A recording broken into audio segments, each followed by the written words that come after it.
पंडित जवाहरलाल नेहरू भारत के पहले प्रधानमंत्री, एक ऐसे प्रधानमंत्री जिनके समर्थन और विरोध में सबसे ज्यादा बहस होती है। इन बहसों में तमाम बातें होती हैं, लेकिन यह दावा बार बार आता है कि पंडित नेहरू और उनका पूरा खानदान पंडित नहीं बल्कि मुसलमान था। तो क्या नेहरू खानदान सचमुच मुस्लिम था?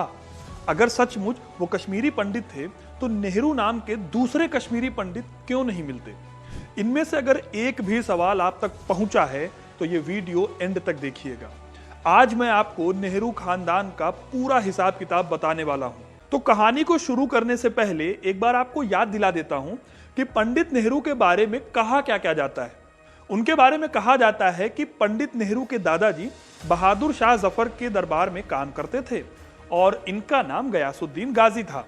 ये तब दिल्ली के कोतवाल हुआ करते थे, लेकिन बाद में जब 1857 की क्रांति हुई और उस क्रांति को दबाकर अंग्रेजों ने दिल्ली पर कब्जा कर लिया तो गयासुद्दीन गाजी ने अपना नाम बदलकर गंगाधर नेहरू कर लिया। तो सबसे पहले तो इसी सवाल पर आ जाते हैं कि नेहरू के खानदान वाले अगर कश्मीरी पंडित थे तो वो दिल्ली कैसे पहुंचे?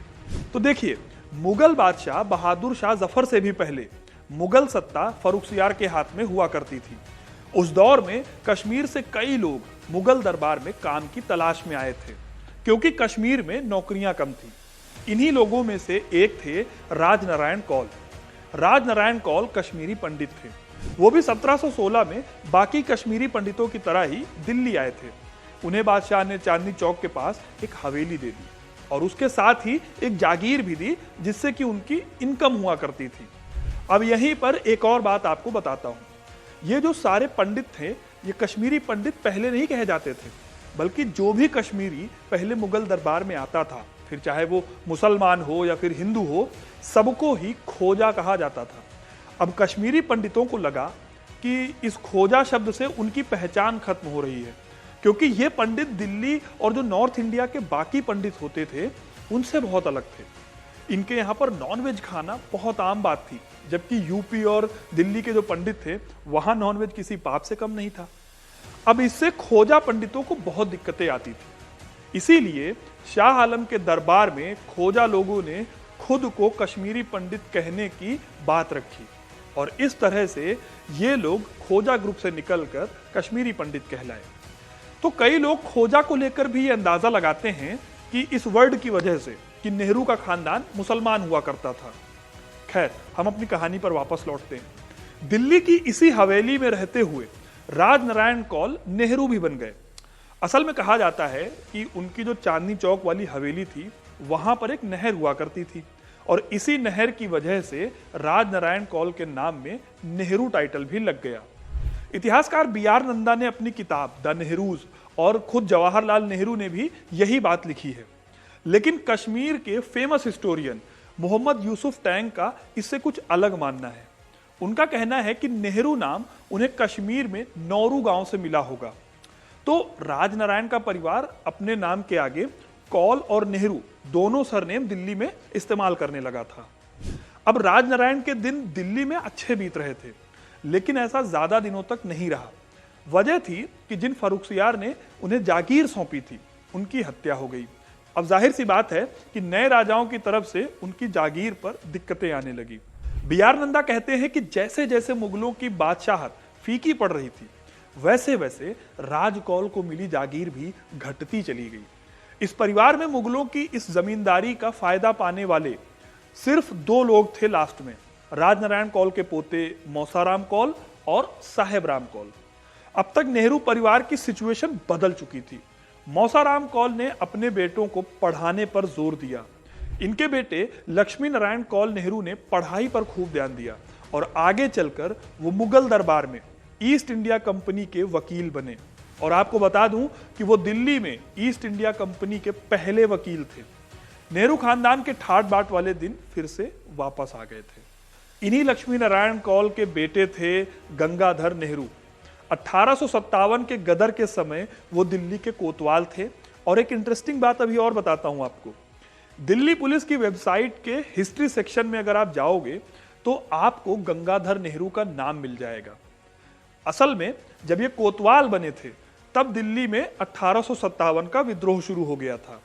बाद में क्योंकि ये पोस्ट खत्म हो गई, इसीलिए गंगाधर नेहरू दिल्ली के आखिरी कोतवाल माने जाते हैं। और यही वो गंगाधर नेहरू हैं जिन्हें एक फोटो दिखाकर गयासुद्दीन गाजी बताया जाता है। देखिए, उस दौर में मुगल दरबार की भी अपनी ड्रेस हुआ करती थी।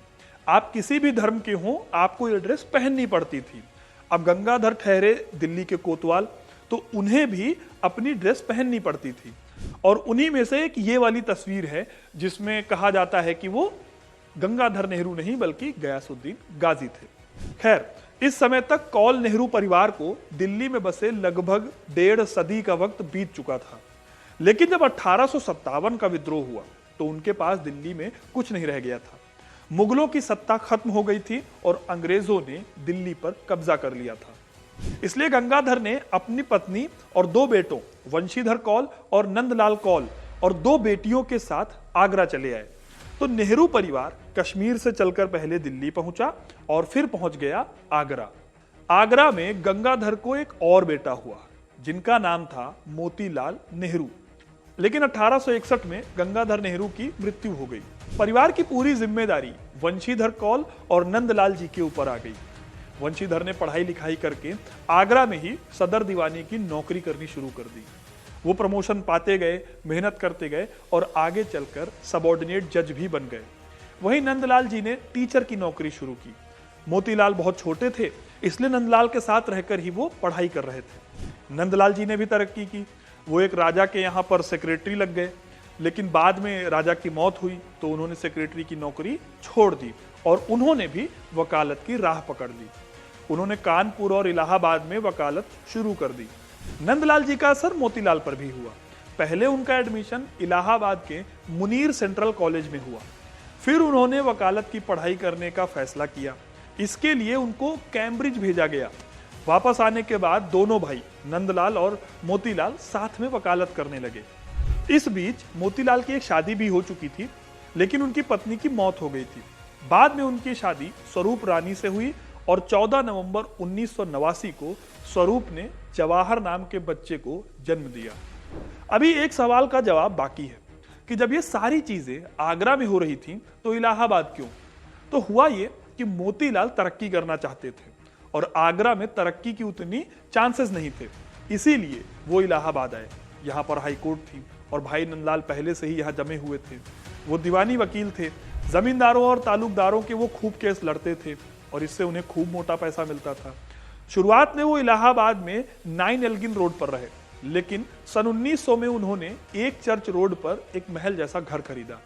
मोतीलाल और स्वरूप रानी ने अपने इस घर का नाम रखा आनंद भवन। पत्नी के साथ रहा करते थे और जिस टाइम पर जवाहरलाल नेहरू पैदा हुए थे उस टाइम तक नेहरू खानदान की फाइनेंशियल दिक्कतें दूर हो चुकी थी। तो दोस्तों, ये था नेहरू खानदान का असली इतिहास। इस पूरी कहानी में आपको अच्छे से समझ आया होगा कि कैसे नेहरू खानदान 4 जगहों से जुड़ा हुआ है: कश्मीर, दिल्ली, आगरा और इलाहाबाद। और ये भी कि उनके नाम को लेकर जो असली बात है वो क्या है। अब आपको इस वीडियो के बारे में क्या लगता है, हमें कमेंट करके जरूर बताइएगा। वीडियो को लाइक और शेयर करना ना भूलें और ऐसे इंटरेस्टिंग वीडियोस के लिए सब्सक्राइब जरूर करें। धन्यवाद।